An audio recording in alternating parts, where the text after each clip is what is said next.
Bonjour les beautés en herbe et bienvenue sur ma chaîne. Je suis très heureux de vous retrouver aujourd'hui pour parler maquillage. Effectivement, à chaque saison, j'aime bien regarder quelles sont les tendances maquillage. Tendance maquillage printemps-été, tendance maquillage automne-hiver. Et alors là, je dois dire quand même que je suis assez déçu parce que les tendances maquillage automne-hiver 2024-2025, ce sont des tendances maquillage qui sont vues, revues et ratavues. J'ai l'impression qu'ils ont pris les mêmes articles que l'année dernière au niveau de la presse spécialisée et qu'ils ont juste changé la date, quoi. On nous parle tout le temps de la même chose, eyeliner, bouche rouge, bon. Je me suis dit c'est un petit peu lassant et puis finalement en me baladant sur les réseaux, eh bien j'ai vu qu'Hélène de mon blog de filles avait testé une tendance qui était à la mode l'année dernière, c'est le Sugar Plum Fairy Makeup. Et tout simplement, j'ai trouvé ce maquillage ravissant, merveilleux. Je me suis dit pourquoi pas le réutiliser en 2024, puisque de toute façon, les tendances n'ont pas vraiment changé pour cet hiver. Alors, quel est le but de ce maquillage? C'est tout simplement d'utiliser donc du rose sur les yeux, sur les joues, sur la bouche. C'est un maquillage hyper lumineux, mais je dirais pas que c'est un maquillage monochrome. Vous savez, on a fait des maquillages monochromes cet été où on utilisait exactement la même couleur partout. Là, j'ai décidé de choisir différentes nuances de rose pour éviter d'avoir un maquillage justement trop plat et peu intense. Parce que quand même, même si c'est du rose, j'ai envie qu'il y ait un tout petit peu d'intensité, notamment au niveau du regard. Alors je vais commencer ce maquillage avec les perles illuminantes de chez Max More qui se vendent chez Action. J'ai pris les roses et je vais mettre ça au doigt d'ailleurs comme base. Alors si vous avez vu mes vidéos précédentes, vous avez vu que j'ai testé ça une fois comme base de teint et j'ai trouvé ça vraiment très joli. Donc là hop, c'est ce que je refais. J'en mets un petit peu, j'essaye de bien prélever, vous voyez, un petit peu de substance siliconée là, parce que vraiment ça floute. Et après, le fond de teint glisse tout seul. Donc je vais pas en mettre des tonnes non plus, mais vous voyez, j'en prends, j'en prends quand même. Et en fait, ça se répartit super bien et ça fait une couche super fine. Ça glisse tout seul ce produit, c'est vraiment bien. J'adore, hop. Je vais en mettre peut-être un petit peu dans le cou, remarquez dans le cou, je sais pas s'il y en a besoin. Mais vous voyez, même seul, je trouve que ça peut être pas mal sur le visage, bien estompé.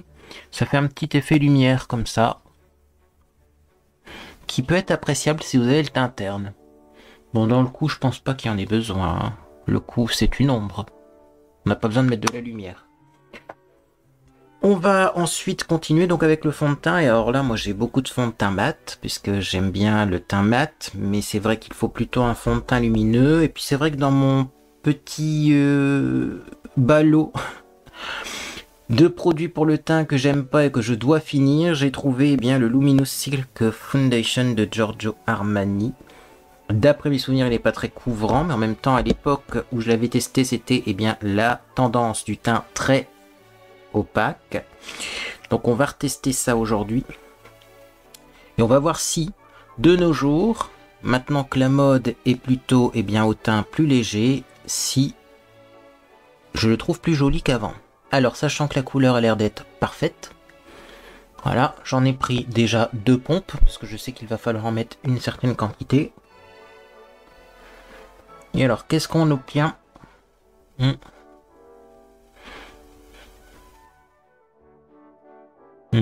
Voilà, ça embellit le teint, mais sans vraiment apporter de couvrance, c'est-à-dire que je trouve qu'on voit encore pas mal les imperfections à travers. Vous voyez, niveau teinte, on est un tout petit peu trop clair quand même. Je suis surpris, oui, oui. Bon, mais ça fera bien l'affaire pour le look du jour, on va voir. Après, on va corriger un petit peu avec de l'anti-cerne de toute façon. Si vous aimez pas le fond de teint, c'est le genre de produit qui pourrait vous convenir. Alors, bon, mon nez fait des siennes. On fait comme si on n'avait rien vu. J'ai essayé de gommer un petit peu. J'ai essayé de faire ce que je pouvais. J'ai des desquamations. Je pense que c'est le rétinol sur mon nez qui agit. Puis j'ai eu des petits boutons qui sont sortis aussi, donc ça a donné ce résultat-là qui est certes pas très joli, mais malheureusement je peux pas y faire grand-chose. J'ai essayé de remédier, je dirais même que c'est peut-être pire qu'avant. On va en mettre un peu dans le cou également. Alors, je dirais pas qu'il est trop clair ce fond de teint, il est trop peut-être rosé pour moi. Vous allez me dire, alors quelle couleur tu as, la 4.5? Bon. Je vais en reprendre un petit peu, peut-être pour mettre au centre du visage. Remarquez, en tapotant avec mon pinceau, j'ai l'impression que c'est suffisant. Non, je vais juste tapoter avec mon pinceau, on va pas faire un teint trop chargé parce que le but c'est que ce soit lumineux. Et si on met du plâtre sur le visage, ça sera tout sauf lumineux. En revanche, on va mettre de l'anti-cerne quand même, parce que là, vous avez vu les cernes que je me tape, là. Va vraiment falloir que je remette une autre crème contour des yeux, parce que là, j'essaye de finir des crèmes contour des yeux que j'ai d'ouvert, mais ça fonctionne pas. Hein. Donc je prends l'anti-cerne HD de chez Popfil. Ça, c'était une pépite. Pourquoi? Parce que très très couvrant. Et alors surtout, ben lui, il va être très lumineux. Bon, est-ce qu'il est gras ou est-ce qu'il est siliconé? Je saurais pas vous dire, mais ce que je peux vous dire, c'est que effectivement, on voit la lumière avec cet anti-cerne. Hop, vous voyez, il en faut très très peu et on obtient un joli résultat. Je vais peut-être en mettre au bout de mon nez, quoique, je ne sais pas, je vais voir. J'adore la correction de ce truc. Malheureusement, il a disparu des radars. Parfois, on en retrouve encore un peu sur Amazon. Mais c'est bien dommage. Hein. Pour moi, c'est... Est-ce que je peux dire que c'est un des meilleurs anti-cernes que j'ai testé, alors que pourtant c'est un truc qui vient sûrement d'AliExpress? Ah! Unpopular opinion.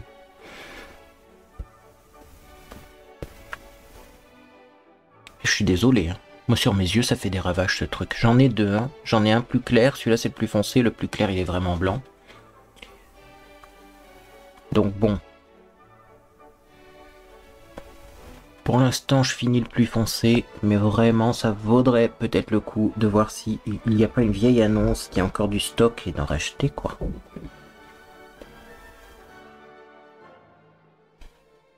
Et je vais arrêter de toucher à mon teint. Tant pis pour le bout de mon nez.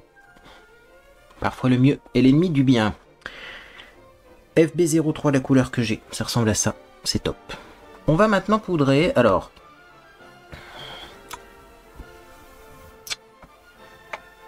Le problème que je vais avoir, c'est un problème que j'ai rencontré hier, c'est que je me rends compte que finalement j'ai mis un fond de teint légèrement trop clair, donc moi je poudre avec une poudre qui est également blanche, donc c'est pas top.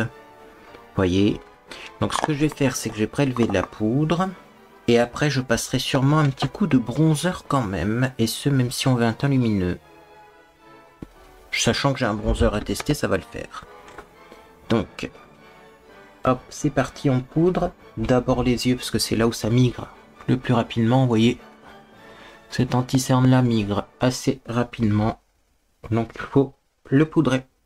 Et bien le poudrer, parce que je vous dis, c'est peut-être gras ou siliconé. Je sais pas si ce sont des huiles de silicone ou des huiles tout court. Mais du coup, il faut bien poudrer ça. Et après, on est tranquille et c'est très joli. Et ça reste lumineux. Voilà, donc là. Hop, hop, hop, hop. On poudre. Je vais pas trop poudrer non plus. Parce que après, on va se tenter un petit coup de bronzer. Voilà. Je suis toujours entre ma couleur d'hiver et ma couleur d'été. J'ai du mal à savoir où est-ce que je me situe parce qu'en fait je ressors ma chienne tous les jours. À un moment j'avais plus de chien, donc forcément je prends le soleil quand même un petit peu plus. Et puis j'ai un jardin, tout ça, donc bon.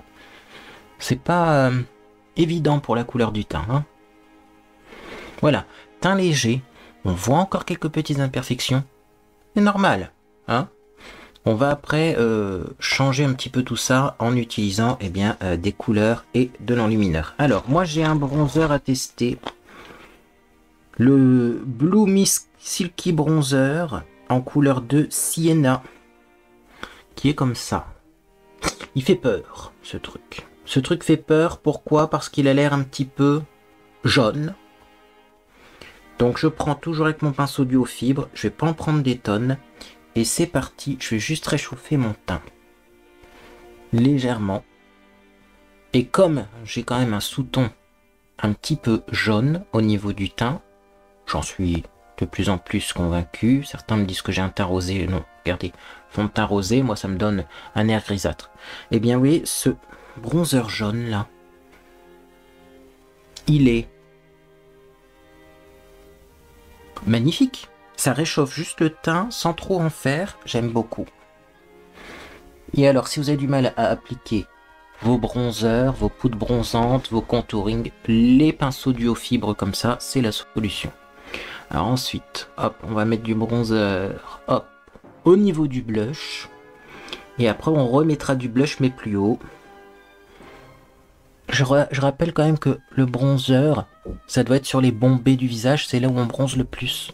Et non pas dans les creux, où finalement, eh bien, on bronze moins parce que ce sont des ombres. Par contre, le bronzer, on n'est pas censé aller jusqu'au nez. Hein. Là, j'ai un petit peu trop avancé. On va en mettre un petit peu dans le cou quand même. Voilà. Ça fera raccord en plus. Un petit peu sur le nez. Voilà.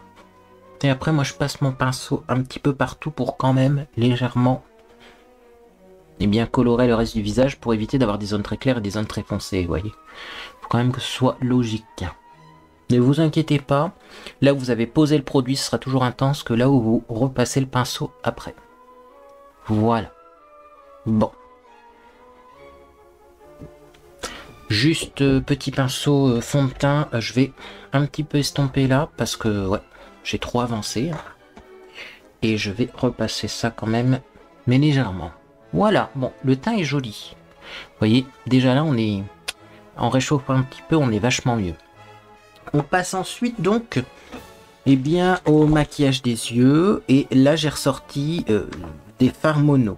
J'ai ombre à paupières mono. Voilà, une boîte remplie de fards mono.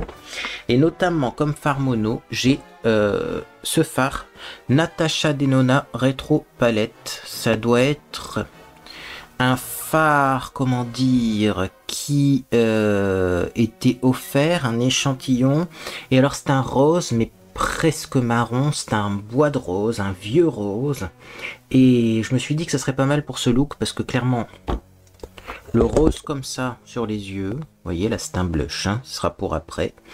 Ah, ça peut faire un peu rougeâtre sur le contour de l'œil, c'est pas toujours très joli.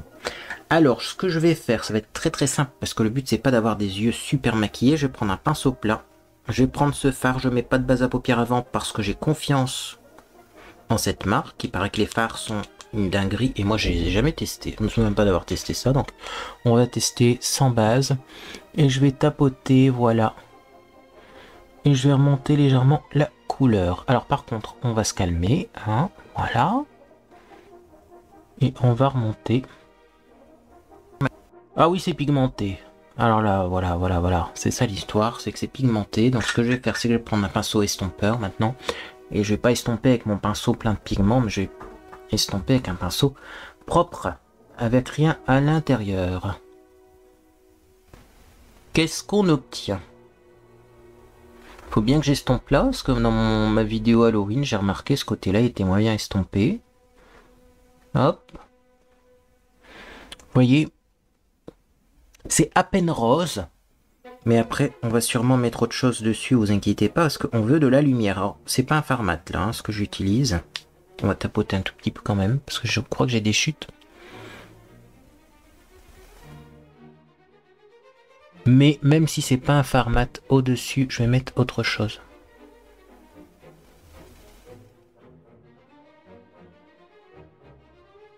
Donc je remonte ce fard. Voilà. Mettre un petit peu ici au coin interne. Oh, les grimaces qu'on fait quand on se maquille.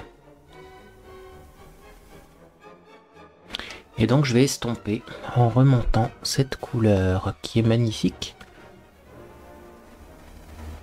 J'arrive pas à nommer cette couleur. Parce que c'est vraiment pas marron non plus. Hein. C'est un marron rose, bois de rose, mais bois de rose ça me paraît plus rose quand même. Vieux rose. Rose beige. Compliqué, hein. Voilà, donc ça c'est la base, le démarrage. Bon, ça il faudra corriger sûrement un petit peu ici, on verra après. Ce que je vais faire tout de suite tant que je l'ai dans les mains, c'est que je vais prendre un pinceau avec une tranche fine. Je vais en mettre en red seal inférieur également. Parce que bon, ça finalement c'est la couleur un peu qu'on aurait pu mettre en creux de paupière, mais moi je la mets partout parce que je veux que ce soit assez doux comme maquillage et donc je veux pas qu'il y ait une démarcation entre le creux de paupière et la paupière mobile. Voyez. Donc je mets ça ici, c'est parfait. Je tapote. Je mets ça ici. On estompe, bien entendu. Pinceau estompeur. Voilà.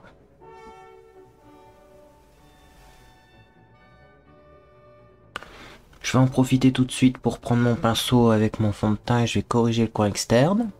Comme ça. Voilà. Ça sera fait. Je continue, je continue.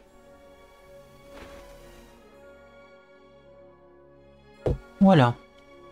Et donc, ce que j'avais prévu de faire pour apporter de la lumière, c'est de prendre un fard dans la même tonalité, mais plus rose, plus clair.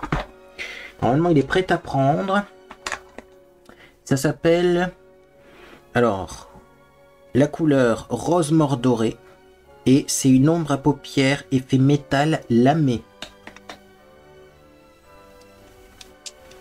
Donc, c'est pas non plus un rose, hein, mais c'est plus clair.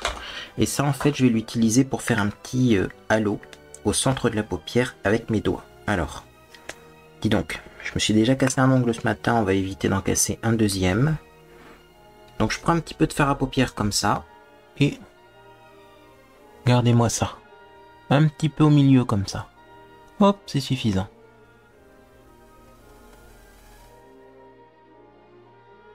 Et là, on rajoute de la lumière.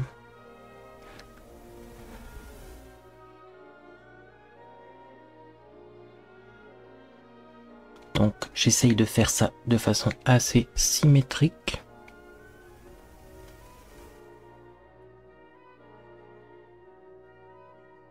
Voilà. J'ai l'impression que de ce côté-là, ça prend moins bien. Voilà. C'est mieux. Je vais prendre le pinceau avec lequel j'ai appliqué le fard foncé. Si tant est qu'on peut appeler ça un fard foncé. Je vais juste estomper de l'extérieur vers l'intérieur. Pour pas que mon halo soit trop étendu. Voilà. Et au-dessus là, dans le creux, je vais estomper légèrement, mais il n'y a pas besoin d'énormément estomper. Et là on voit que ça fait un point de lumière, c'est merveilleux. Magnifique. Surtout restez bien au milieu, n'étalez pas trop, sinon ça va pas faire le même effet. Voilà. C'est rose, mais c'est pas non plus un rose violent, mais moi j'aime bien comme ça. Vous pouvez prendre du rose plus rose, bien entendu. On va ranger tous ces fards comme ça. Regardez, j'ai même du duochrome, ça pourrait être pas mal pour ça. Hein. C'est rose et vert, ça. Ça pourrait être pas mal. Bon, moi j'ai choisi mes couleurs. Maintenant, je vais essayer une astuce mascara qui m'est revenue à l'esprit parce que j'en ai marre des mascaras en ce moment. J'en ai plein en stock et du coup, comme je traîne un peu pour les utiliser, j'ai l'impression qu'ils sèchent trop rapidement. J'ai le Clinique, le Long Wearing Lash Power mascara extension visible, formule une longue tenue, ça sera plus simple. Mais j'ai l'impression qu'il est déjà sec et pâteux. Pourtant, ça fait pas longtemps qu'il est ouvert. Donc, je me souviens d'une astuce. C'est que on prend son mascara et on va essuyer la brosse pour enlever tout le mascara qui est sec à l'intérieur. Et Dieu sait qu'à l'intérieur, il y a pas mal de matière, hein, comme vous pouvez le constater. Donc, j'essuie bien ma brosse, comme ça. Voilà, j'enlève tout le produit un peu pâteux, un peu sec. Et ensuite... Hop, j'ai bien replié ça pour pas en mettre partout. Je replonge la brosse. Et là, on va voir si effectivement le produit est mieux. S'il est pas mieux, eh ben c'est que le mascara, il est déjà sec. Hein. Alors moi, le problème, c'est que je suis très long pour appliquer mon mascara. Donc forcément, les brosses sèchent rapidement. Et du coup... Et ben après, le produit sèche rapidement également dans le tube. Alors c'est un petit peu mieux, mais je sens que ça accroche, ça glisse pas, ça fait des paquets, c'est pas top. Ouais. Bon, on va encore pouvoir s'en servir un petit peu, mais après il faudra passer à autre chose. Est-ce qu'on met beaucoup de mascara? Ça c'est une grande question parce que Le maquillage des yeux est assez léger. Hein. Le but c'est pas avoir un effet fossile là. Sugar Plum Fairy, hein, c'est une fée. Vous voyez, voilà, c'est très long d'appliquer du mascara, surtout quand on a les paupières tombantes, parce que le but c'est pas d'avoir du mascara sur la paupière mobile. Là, ça va complètement ruiner le maquillage si on a du mascara sur la paupière mobile. Donc je le mets tout doucement. Alors je vais en mettre aussi un petit peu en ras de cils, mais léger. Voilà.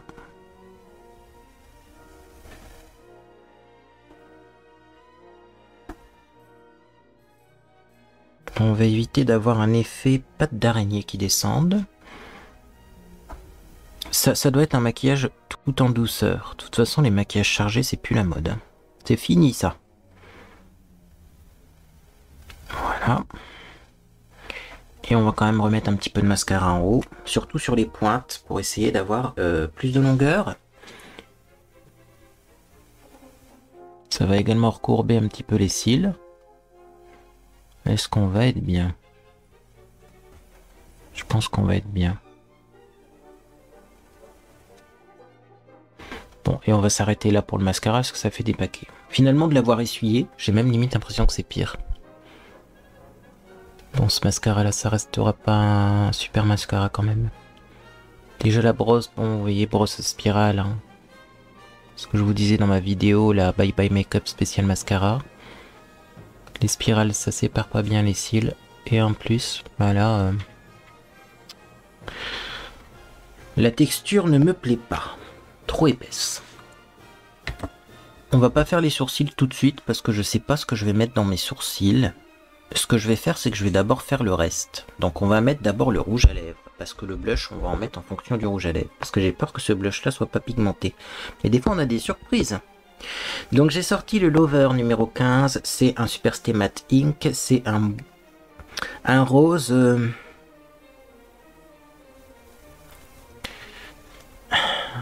Ouais. Vous voyez, j'ai beaucoup de peine à dire de quelle couleur c'est parce que c'est pas un rose très vif. Qu'est-ce que c'est que ce rose?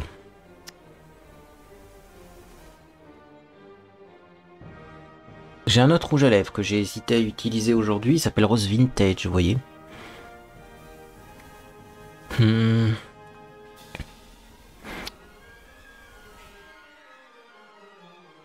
Pas évident. Parce que je veux pas faire des lèvres trop épaisses pour une fois. Maquillage léger.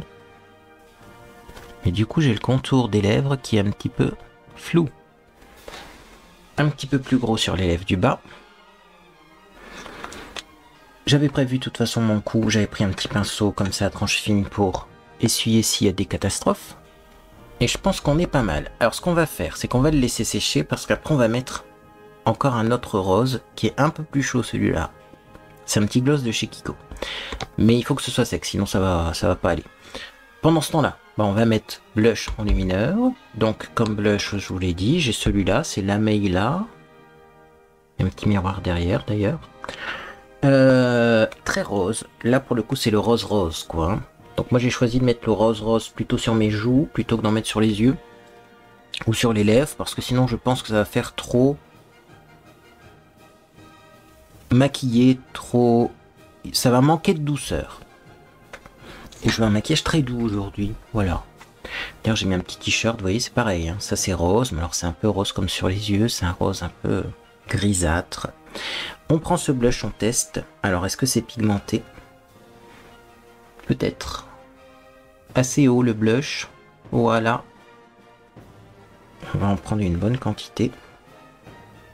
Parce que oui, alors là, s'il y a bien un truc qu'il faut mettre dans ce look, c'est du blush, parce qu'il faut qu'on voit du rose.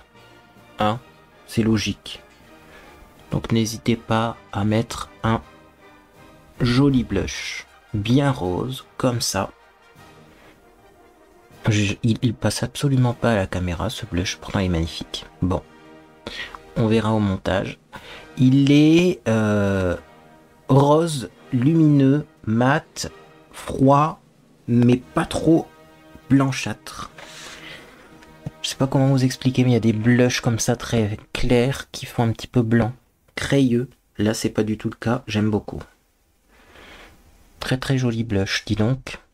J'ai hésité à mettre d'ailleurs celui-ci. J'ai bien fait de pas mettre celui-là. Vous savez, les Fab Factory comme ça en forme de cœur. Alors j'ai vu un TikTok il y a pas longtemps de Soso Soignante qui disait n'achetez surtout pas ça. En moins de 2 jours, c'est sec à l'intérieur. Quand j'avais vu ce TikTok-là, j'avais dit oh non, moi ça fait au moins 1 semaine que je les utilise. C'est pas vrai ça. Puis là, j'ai voulu en réessayer un hier. Ouais, le orange. Et effectivement, j'ai galéré. Donc ils ont une durée de vie assez faible, hein, voilà. C'était pas un mensonge. Bref, appliquons de l'enlumineur. J'ai sorti des enlumineurs de chez Jeffree Star, tout simplement parce que là, il n'y a pas de faux pas possible. J'ai un enlumineur qui s'appelle Pink Chill. Donc si ça c'est pas rose, voilà, c'est un très clair avec un reflet rose. Pink Chill. Ça devrait être bon. Cette palette là il me semble qu'elle ne se vend plus, ah, dommage. Mais donc je vais prendre un petit peu de cet enlumineur et c'est parti. Hop, je vais faire des légers allers-retours comme ça, mais alors vraiment très très haut, limite au ras de cils inférieur, hein. Lifté vers le haut et regardez ça, comment c'est joli. Et là c'est rose, c'est effectivement très rose. Donc je fais pareil de l'autre côté. Vous voyez, quand je fais ça, je sens mes cils qui bougent. Waouh. J'en prends un petit peu aussi et je vais en mettre ici. Moi j'aime bien en mettre pas sur le bout du nez, mais entre les sourcils dans le creux là, puisque j'ai un creux assez marqué. Ah, j'adore. J'en prends également un petit peu sur l'arc de Cupidon.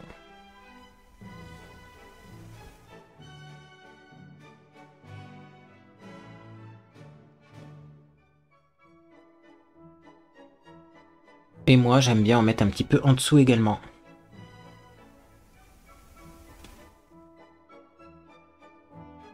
Pas sur le menton, mais là, parce que j'ai un creux également.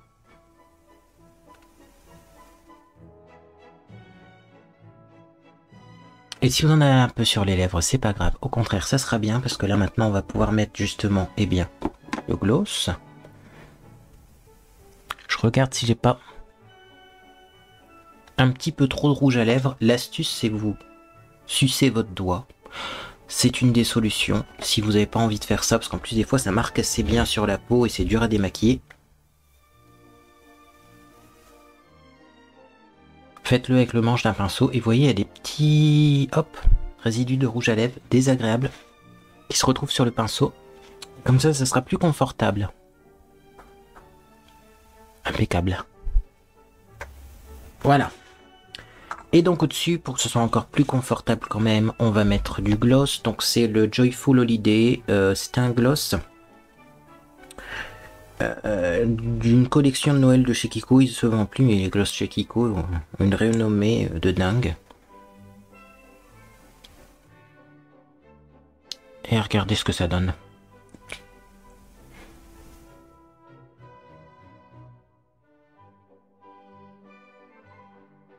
Niveau lumière, on est bien là. On est excellent même, hein, avec ce gloss.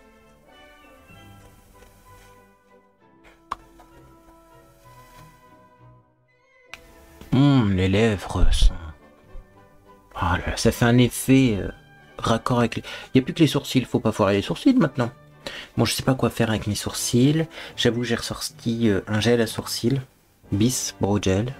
Parce qu'en fait, bon bah, vous savez, j'ai éclairci mes cheveux, j'ai coloré mes cheveux, les cheveux, la couleur arrête pas de changer. En ce moment, certains produits pour maquiller mes sourcils dans les gammes de couleurs pour les blondes sont trop gris. Les autres sont parfois trop orangés ou trop foncés.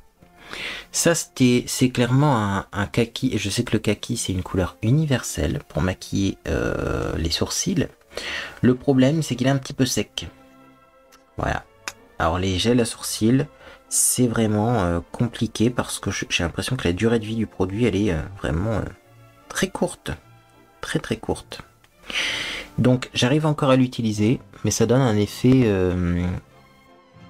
voilà, assez léger. Vous allez voir que une fois estompé, ben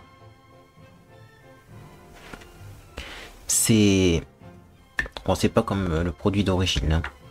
Moi j'en mets un petit peu, voilà. Ensuite je prends un goupillon et j'estompe. Voilà. J'enlève le surplus. Là j'ai une petite pluche, voilà.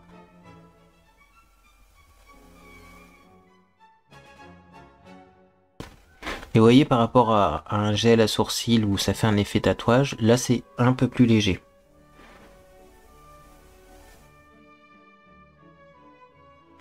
Toujours, j'ai mon petit pinceau de correction là, je pense. Oh bah dis donc, où est-ce que je l'ai balancé celui-là? Il y en a un là, je pense. Ouais, celui-là ça va le faire. Juste parce que là j'ai l'impression que j'ai un peu trop dépassé.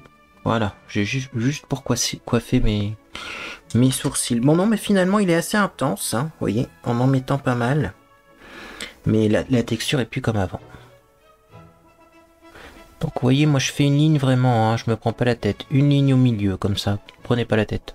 Et après c'est avec le goupillon que j'étire la matière. C'est très joli comme ça. Et alors je fais dans un sens et dans un autre pour mettre du gel à sourcils au-dessus et en dessous des sourcils. Ouais.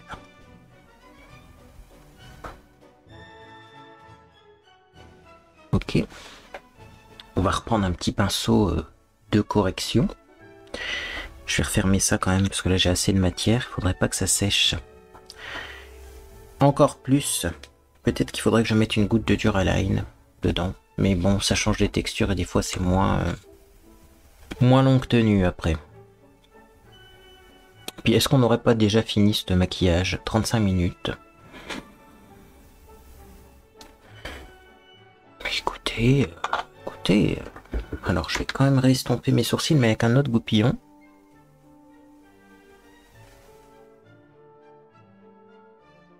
Voilà, pour avoir moins de matière dans les sourcils. Et voilà le résultat. J'avoue que j'aurais aimé des sourcils moins présents. Faites des sourcils moins présents, mais on fait ce qu'on peut avec ce qu'on a. Puis on essaye des trucs ici. On essaye des trucs. Remarquez... Vous